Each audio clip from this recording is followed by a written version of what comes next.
स्वागत है आपका आपके अपने YouTube channel target UP TET C TET exams में।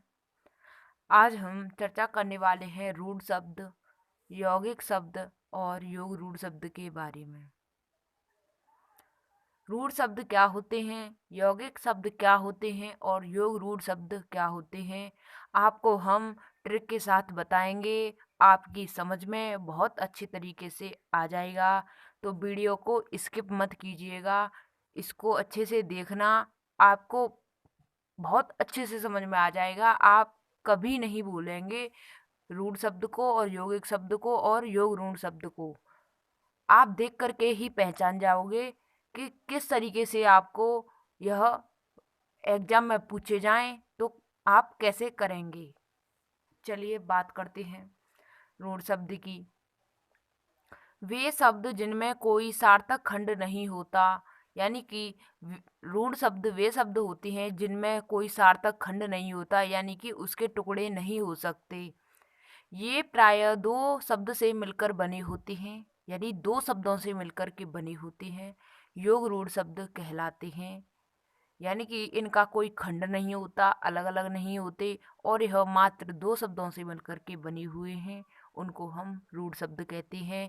जैसे मोल, तोल, गधा, पर, कल, यानी कि यह दो शब्दों से मिलकर बनने वाले शब्द को हम रूढ़ शब्द कहते हैं, जिसके कोई खंड नहीं हो सकते। इसके खंड करके देखो तो आपको इसका कोई भी मतलब नहीं मिलेगा। जैसे मोल, मोल में मोह को अलग हटा तो कोई कोई कोई शब्द नहीं बन रहा है, तो इसका कोई मतलब नहीं है।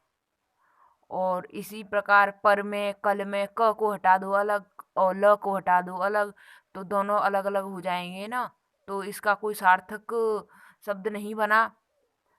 तो इसमें क्या होता है रूढ़ शब्द में कि इसके खंड नहीं होते हैं और यह दो शब्द से मिलकर के बना होता है। ठीक है, जैसे दिन, रात, आज, यानी कि दो शब्दों से मिलकर बने हुए शब्द को हम रूढ़ शब्द कहते हैं।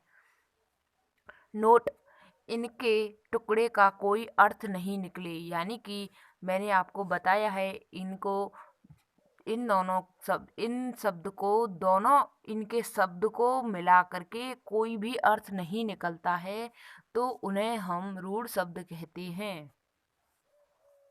उम्मीद करते हैं रूढ़ शब्द आपको अच्छे से दिमाग में सेट हो गए होंगे। रूढ़ का मतलब होता है कोई सार्थक खंड नहीं होता, यानी कि इनके टुकड़े नहीं हो सकते और इनका कोई अर्थ नहीं निकलता है जब टुकड़े करने के बाद में, और दो शब्द होते हैं। बात करते हैं यौगिक शब्द की।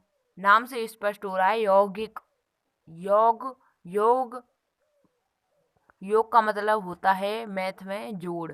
ठीक है, यौगिक शब्द ये वे शब्द हैं जिनके खंड का मतलब सार्थक होता है, यानी कि ये वे शब्द होते हैं जिनका खंड का मतलब सार्थक होता है। जैसे टुकड़ों में तोला जा सकता है, इसको टुकड़ों में तोड़ा जा सकते हैं। जैसे कि विद्या, धन, आलय, जैसे विद्यालय, यानी कि इसके दो टुकड़े हो रहे हैं, यानी कि यह संधि के रूप में आ जाते हैं। ठीक है, आगमन, आ प्लस गमन। ठीक है, देवर्षि, देवधन, ऋषि, तो इनके दो टुकड़े हो जाएं, यानी कि यह संधि के रूप में आ जाएं, तो उन्हें हम यौगिक शब्द कहते हैं। योग रूढ़ शब्द, योग रूढ़ शब्द वे शब्द होते हैं जिनका अर्थ उनकी व्याख्या करने पर निकलता है और संपूर्ण अर्थ किसी अन्य का अर्थ प्रकट करे, योग रूढ़ शब्द कहलाता है। जैसे हमने समास में बहुब्रीहि समास को देखा था, इसी प्रकार योग रूढ़ शब्द होते हैं। जैसे लंबोदर, लंबा है उदर जिसका, दशानंद, दस हैं जिसके आनंद, अर्थात रावण। नीलकंठ, नीला है कंठ जिसका, शिव। हमने इस तरीके से पढ़ा था। हमने बहुब्रीहि समास को, ऋण शब्द एक टाइप के होते हैं दोनों, ठीक है, जिनका तीसरा अर्थ निकले, योग ऋण शब्द कहलाते हैं। सभी योग रूढ़ शब्द बहुब्रीहि समास होते हैं, आपको बता ही दिया है। देखो एक नोट लिख लेना।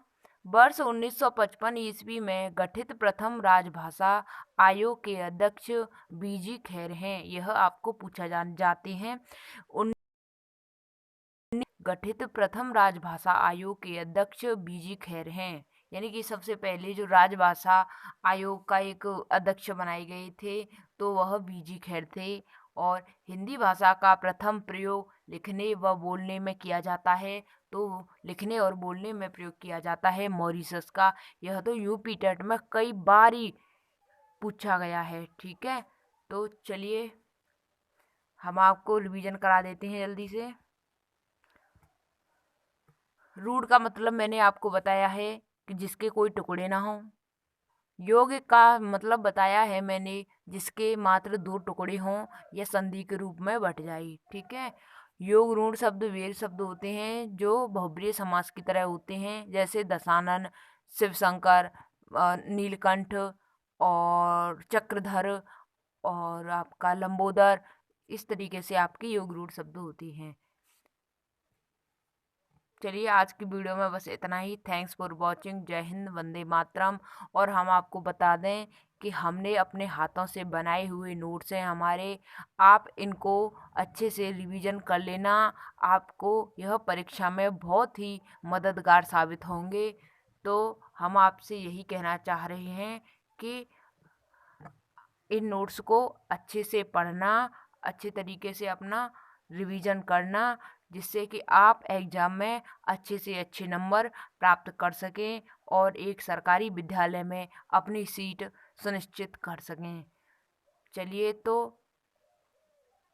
जय हिंद, वंदे मातरम।